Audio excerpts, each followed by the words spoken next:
let's get on to the US and catch up on US politics, where the showdown, for now at least, looks like being a repeat of Joe Biden versus Donald Trump. I don't think Biden will make it myself, but especially after Donald Trump's fourth indictment last week, Trump had his mugshot taken by authorities, and typical for this maverick, he struck a pose and has turned this into a bit of a marketing win, something I took up with Kristin Tate.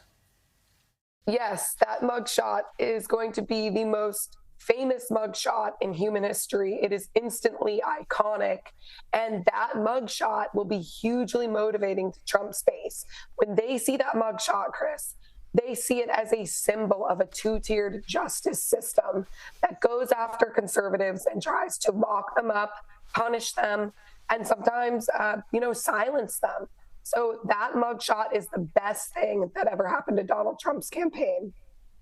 Yeah, it's fascinating to see the way it's being used already. I'll show some examples of that in a moment. But first up, let's listen to the President, Joe Biden, when he was asked at Lake Tahoe in California what he thought of it. Have you seen Donald Trump's mugshot yet? Mr. President, are you worried at all about that? I did see it on television. What'd you think? Handsome guy. Wonderful guy. Yeah, so he says he's a handsome guy. Nothing about what this says about the criminalisation of the American political system or any concerns about what's going on or any criticism. Brushes it off with a comment, a reference to a handsome guy. Yeah, I mean, Biden, this is all upside for him because now the election will all be about Donald Trump instead of Biden's terrible track record. But in a weird way, it's also all upside for Donald Trump, because this will rally the entire base around him and ensure that he is the GOP nominee. And you have to admit, Chris, whether you love Trump or hate Trump, he nailed that mugshot. He doesn't look scared in it. He doesn't even look angry. He looks determined. He was a television star. He knows exactly how he looks on the camera. And that mugshot will be on every single campaign T-shirt and coffee mug.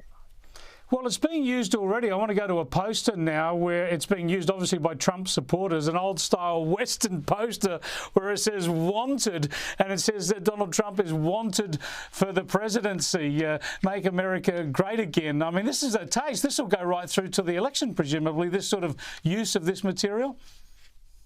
Oh, yeah.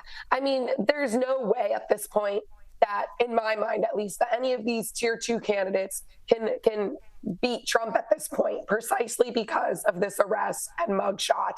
And, there are no voters out there who supported Trump all this time up until now and are all of a sudden going to turn on him because of this arrest and mugshot. There's nobody out there who's going to say, well, I supported him through 2 impeachments, 1 million indictments, but this mugshot is what's going to do it for me. I can no longer support him. Those voters don't exist. So in terms of the GOP base, this is all upside for Trump, and it siphons supporters away from DeSantis and all these other guys in the GOP field, because conservative voters, even if Trump on policy is not their perfect candidate, they will go out now and vote for Trump on principle, because a vote for Trump at this point is a vote in protest of a two-tiered justice system. Yeah, extraordinary developments. I want to go back to Lake Tahoe and President Biden, because when I showed you that other clip of him talking about the mugshot, you could hear some booing in the background. There were crowds there, some cheering, I must say, but there's loud boos for him. And here's another clip that bears that out. I've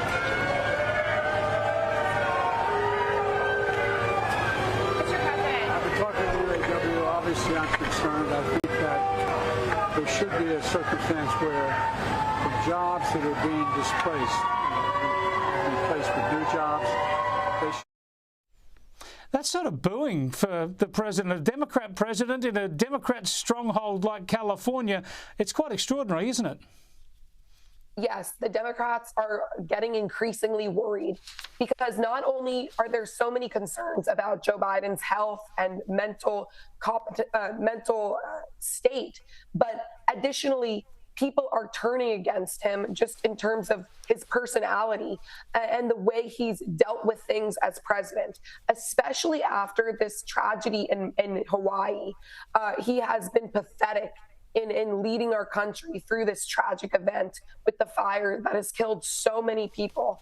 And, you can see it even in areas like where I live, in suburban Texas. You walk around and you talk to voters who voted for Biden gladly last time, and they just kind of say, I just don't think I can vote for Biden anymore. I don't like the guy. He's too old to be running. And they are put off by the way he is acting as president. They don't find it dignified.